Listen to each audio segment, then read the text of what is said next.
पूरे 4 साल बाद हिमांशु अमेरिका से लौटा था। अमेरिका में एक ब्यूटी प्रोडक्ट्स बनाने वाली कंपनी के लिए हिमांशु काम करता था। हिमांशु अपने देश अपने घर लौटकर काफ़ी खुश था। एयरपोर्ट पर उतरते ही हिमांशु की नज़रें अपने परिवार वालों को खोजने लगी। जल्दी ही उसे अपने माँ बाप, भाई भाभी, बड़ी बहन और खुद की 3 साल की बच्ची भी एयरपोर्ट पर खड़े नजर आई। लेकिन उसकी नज़रें शिवांगी को खोज रही थी।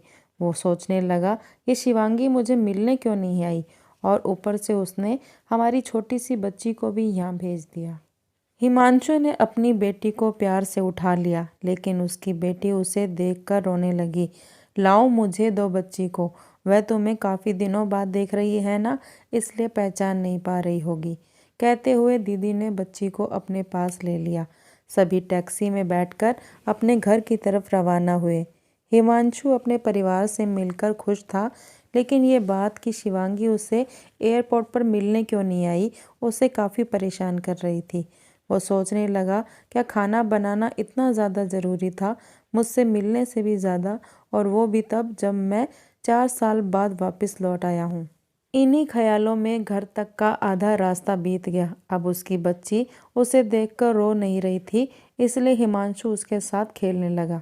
बाकी का आधा रास्ता भी खत्म हुआ और सब घर पहुंच गए।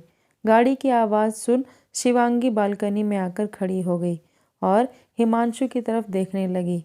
हिमांशु भी जैसे ही गाड़ी से उतरा, उसने पहले दरवाजे की तरफ और बाद में बालकनी की तरफ नज़र घुमाई, जैसे वह शिवांगी को ही देखना चाहता हो।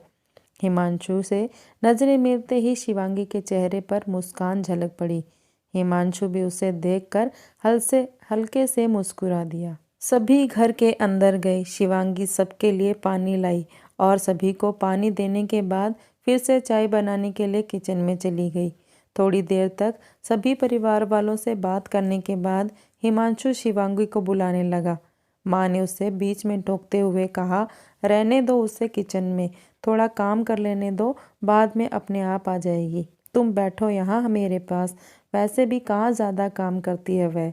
हिमांशु यही बात दूसरी बार शिवांगी के बारे में सुन रहा था।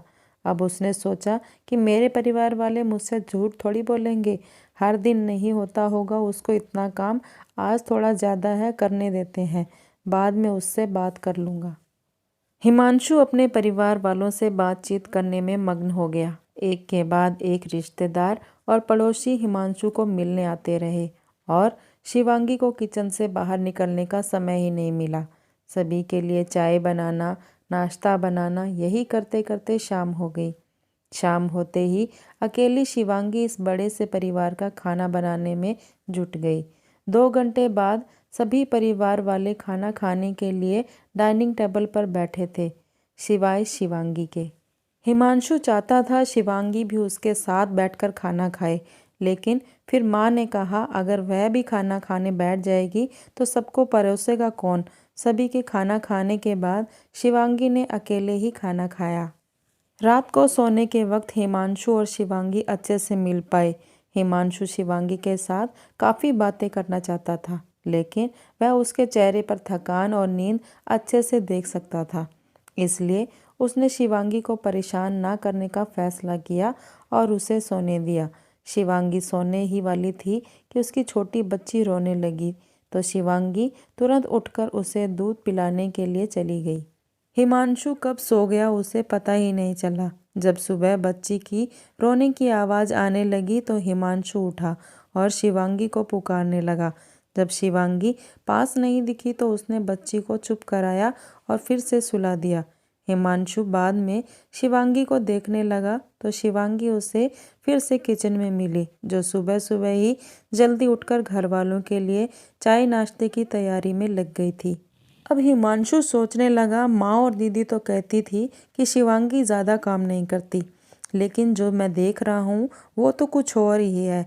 हिमांशु अब समझ गया था, पर वो अपनी माँ को ऐसा नहीं बोल सकता था कि शिवांगी से ज़्यादा काम ना कराया करो।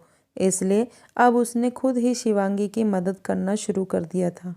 हिमांशु के हाथ बटाने से शिवांगी को थोड़ा अच्छा लगने लगा था। पहले जहाँ उसका चेहरा थकान से उतरा रहता था, अब उस पर थोड़ी थोड़ी चमक आने लगी थी। हिमांशु ने कुछ दिनों में ये महसूस कर लिया था कि शिवांगी अब वो शिवांगी नहीं रही थी जिसे हिमांशु शादी करके लाया था। अब वो तो कोई और ही थी, जो तोते की तरह बोलती थी, और ये शिवांगी तो बिल्कुल चुप और गुमसुम है। ऐसा लगता है जैसे किसी के दबाव में हो, किसी डर की वजह से सहमी हुई हो। हिमांशु शिवांगी को उसके काम में और ज़्यादा मदद करने लगा। हिमांशु का ऐसा व्यवहार अब घर वालों को खटकने लगा। घर के सभी बड़ों और उसकी दीदी ने हिमांशु को समझाया, तुम अपनी बीवी की मदद करते हो, उससे हमें कोई एतराज़ नहीं है, लेकिन तुम्हें भी एक हद तक ही ऐसा करना चाहिए। जब तक कोई तुम्हें ऐसा करते ना देख रहा हो तब तक सब ठीक है, लेकिन जब कोई तुम्हें बीवी के होते हुए भी बर्तन धोते देखे तो अच्छा थोड़े ही लगता है। और सोचो, आगे चलकर शिवांगी को तुम्हारी हेल्प की आदत पड़ गई तो तुम्हारा अपना काम में ध्यान लगाना मुश्किल हो जाएगा। हिमांशु हमेशा से ही अपने परिवार वालों की बात माना करता था। जिस तरह से सबने हिमांशु को समझाया था, हिमांशु भी उनकी बातों में आ गया। अब हिमांशु शिवांगी की मदद करने से कतराता था। कभी कभार वह बच्ची के लिए दूध गर्म कर कर लिया करता, उससे ज़्यादा कुछ नहीं। घर वालों ने हिमांशु को विदेश जाने से मना कर दिया और कहा, ये यहीं पर कुछ काम कर लो। हिमांशु ने अब घर से ही ब्यूटी प्रोडक्ट्स ऑनलाइन बेचना शुरू कर दिया। उसका परिवार भी बढ़ गया। अब उसे 2 बेटियां और 1 बेटा था। दोनों बेटियां स्कूल जाने लगी, लेकिन बेटा अभी भी छोटा था। जितना हिमांशु कमाता था उतना सबके लिए काफ़ी न था। काफ़ी विचार विमर्श करने के बाद हिमांशु ने ये फैसला किया कि वह अब शिवांगी के साथ शहर में जाकर रहेगा, जहाँ पर शिवांगी भी काम कर पाएगी और वह घर से ही अपने ब्यूटी प्रोडक्ट्स बेचना शुरू रखेगा। इस तरह से वे अपने पैसों की तंगी को पूरा करेंगे। परिवार वालों ने भी हिमांशु को इजाज़त दे दी। हिमांशु चाहता था कि माँ भी उसके साथ रहे, लेकिन माँ को शहर में जाना मंजूर न था और माँ बड़े भाई के साथ रहने लगी। शहर में अब शिवांगी नौकरी करती और हिमांशु घर से ही ऑनलाइन अपने प्रोडक्ट्स बेचता। कई साल ऐसे ही बीत गए। शिवांगी घर का काम और बाद में बाहर का काम करके पहले से भी ज़्यादा थकी थकी रहने लगी। परिवार वालों की हिमांशु के दिमाग में डाली गई बातें अभी भी उस पर असर करती थी। वह यहाँ पर भी शिवांगी का हाथ नहीं बटाता। हिमांशु अब दिन रात अपने प्रोडक्ट्स बेचने में बिजी रहता। कभी कभी शिवांगी उससे कहती कि मुझे अच्छा महसूस नहीं हो रहा, मुझे डॉक्टर के पास ले चलो।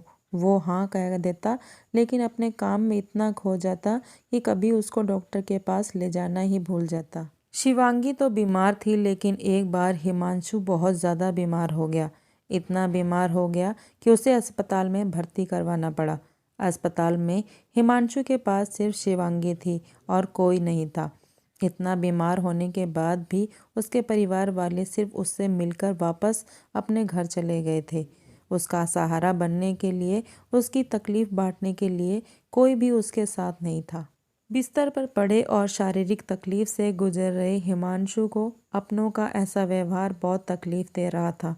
फिर वह सोचता कि उसने भी तो शिवांगी के साथ जिंदगी भर यही किया है। क्या वो शिवांगी का जीवन साथी सिर्फ नाम का ही था? जब साथ देने की बारी आती थी तो उसने दूसरों के बहकावे में आकर उससे किनारा कर लिया था। यहाँ तक कि शिवांगी के खुद अपने मुंह से कहने के बाद भी उसकी तकलीफ को वो नज़रअंदाज करता आया था। हिमांशु को अब अपना दर्द शिवांगी के दर्द के आगे मामूली सा लगने लगा। उसके दर्द को ना बांटकर उसने बहुत बड़ा गुनाह किया हो, ऐसा उसे लगने लगा। पश्चाताप के आंसू हिमांशु की आंखों से बहने लगे। उसने अपनी सारी गलतियों और गुनाहों के लिए शिवांगी से माफ़ी मांगी। दोस्तों, जीवन साथी का मतलब होता है जीवन के हर उतार चढ़ाव में, जीवन के हर मोड़ में जो साथ दे। साथ होने और साथ देने में उतना ही फर्क होता है जितना सिर्फ वादा करने में और सच में साथ निभाने में होता है।